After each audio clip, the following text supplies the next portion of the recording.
Up to this point, we have considered materials with different levels of anisotropy. We started with anisotropic materials, and then we introduced the concept of symmetry plane, and we have shown generalized Hooke's law for these different types of materials. These are monoclinic, orthotropic, and transversal isotropic materials. The final case we will be considering here involves isotropic materials.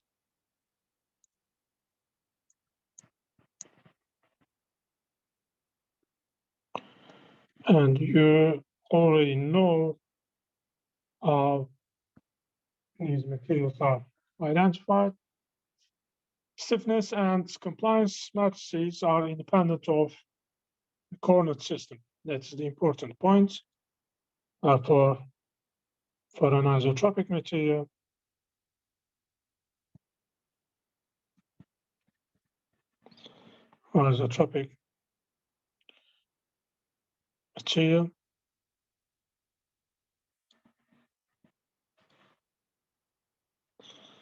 stiffness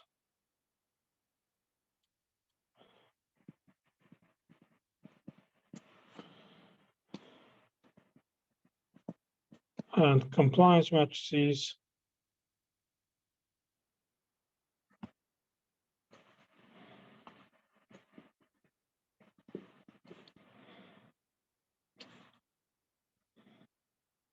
are independent of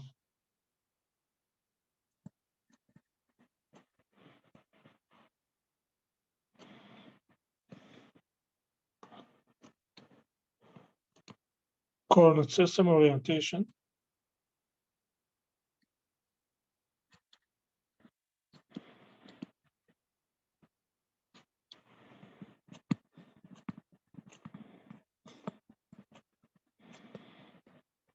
That is a key point for isotropic materials. We can consider multiple coordinate systems. Again, let's show these different coordinate systems.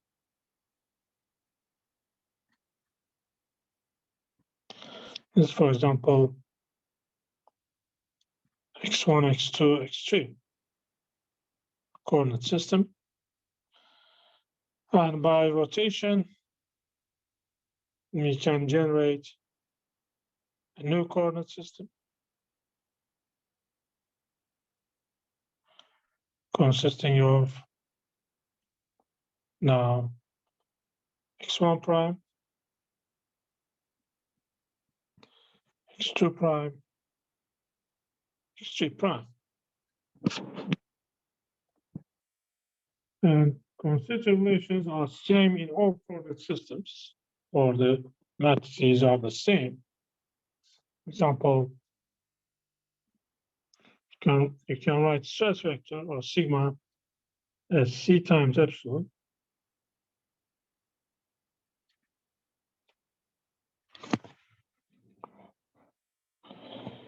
This is in the original coordinate system, x1, x2, x3. And in the new coordinate system, therefore, sigma prime is written again as c times epsilon prime. And that is the stiffness matrix. It's the same in all coordinate systems. Or the inverse relations can also be written.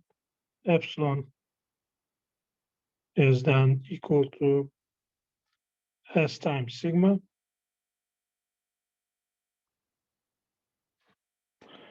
Or in the new coordinate system, epsilon prime is equal to S times sigma prime.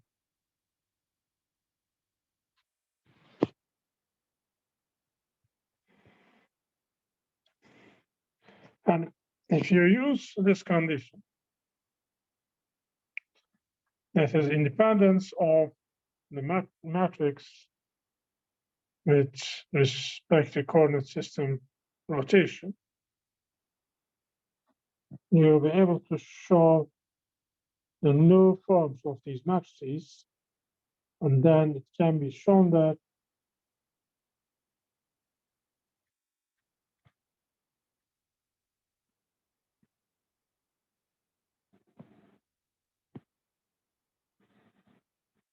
no stiffness matrix, for example, C has this form. The elements are C11, C12, C12. These elements are 0. Then C11, C12.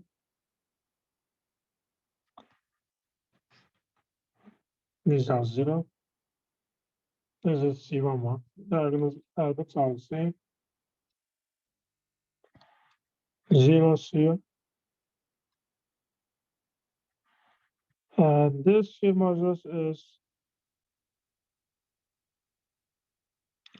C11 minus C12 over 2, 0.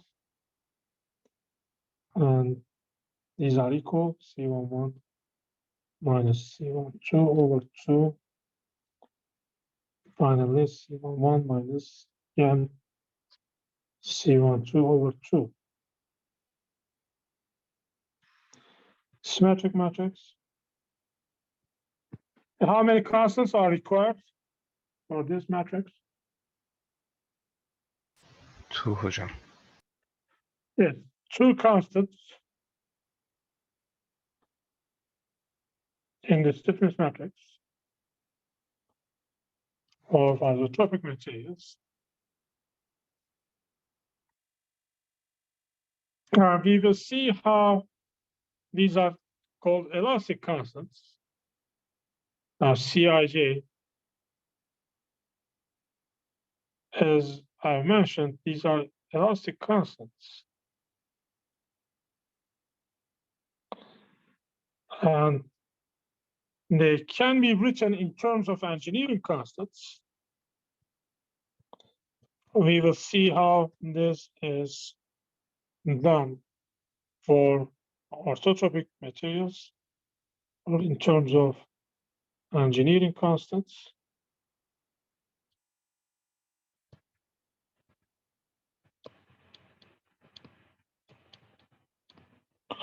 We will see how elastic constants are expressed in terms of engineering constants, but for isotropic materials, these are C11 and C12.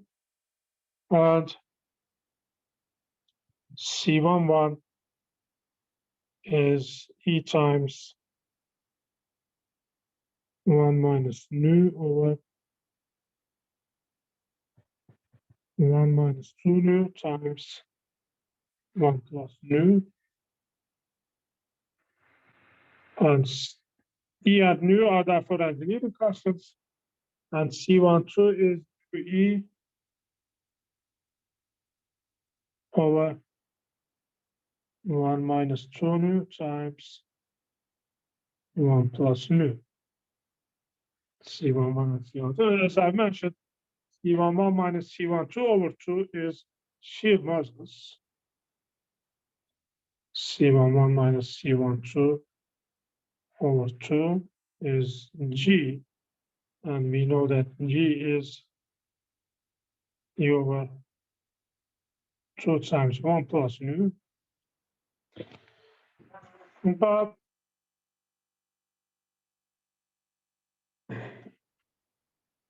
we will see how engineering constants are defined and how you can express these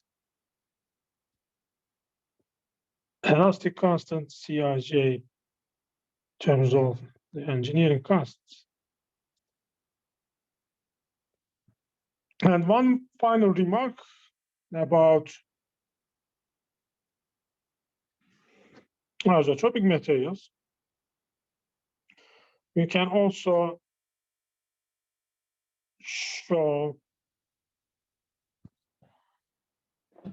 the compliance matrix, the elements are S11, S12,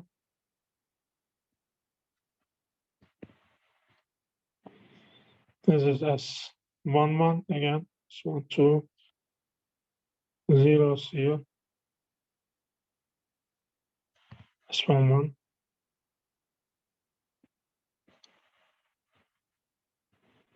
two times S11 minus S12, 0, 0, 2 times S11 minus S12, 2 times S11 minus S12.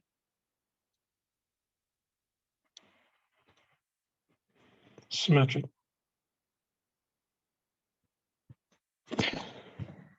Compliance coefficients.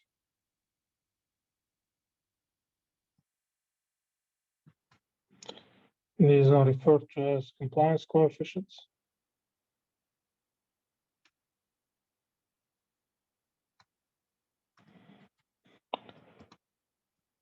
And these are also called elastic constants. Elastic constants of the compliance matrix. Or you can refer to these as elastic constants of compliance matrix.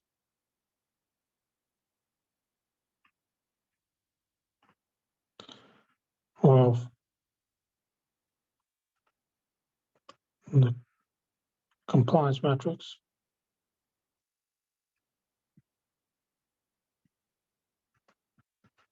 How can we find these elastic constants? As again,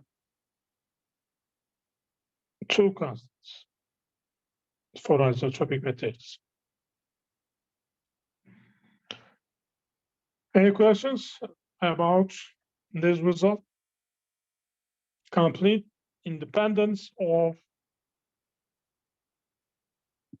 the matrices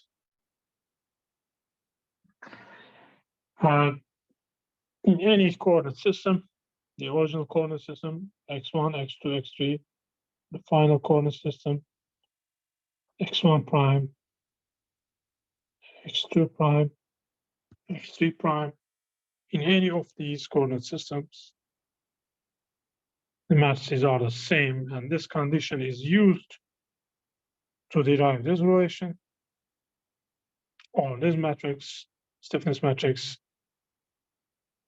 and the inverse relation gives compliance matrix. The number of materials are considered up to this point.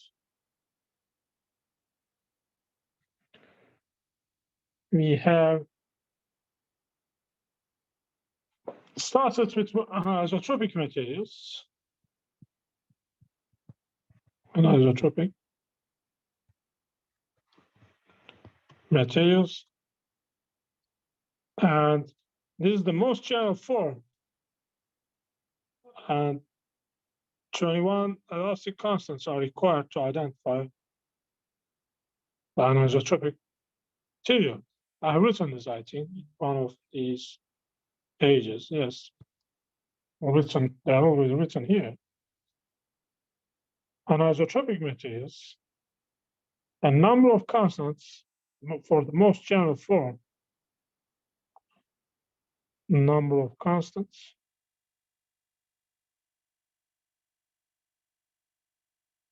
is 21. If there is a single plane of elastic symmetry, this is 13. Monoclinic materials, then for orthotropic materials, there are 3 planes of elastic symmetry. It's 9.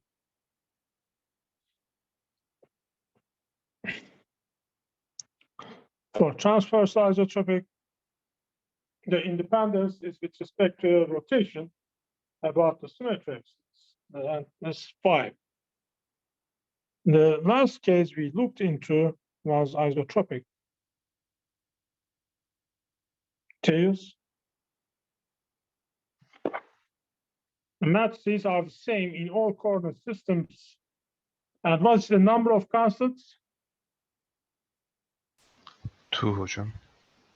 That's 2. And in composite analysis, unidirectional composite lamina analysis of unidirectional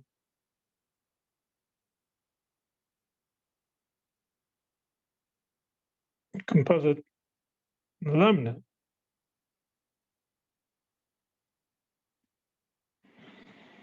We have to consider the isotropic material model.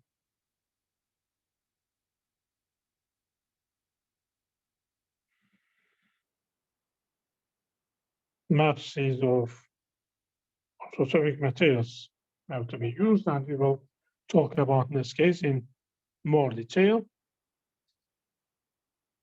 And for this lecture, and that was our summary. I'm going to stop the recording.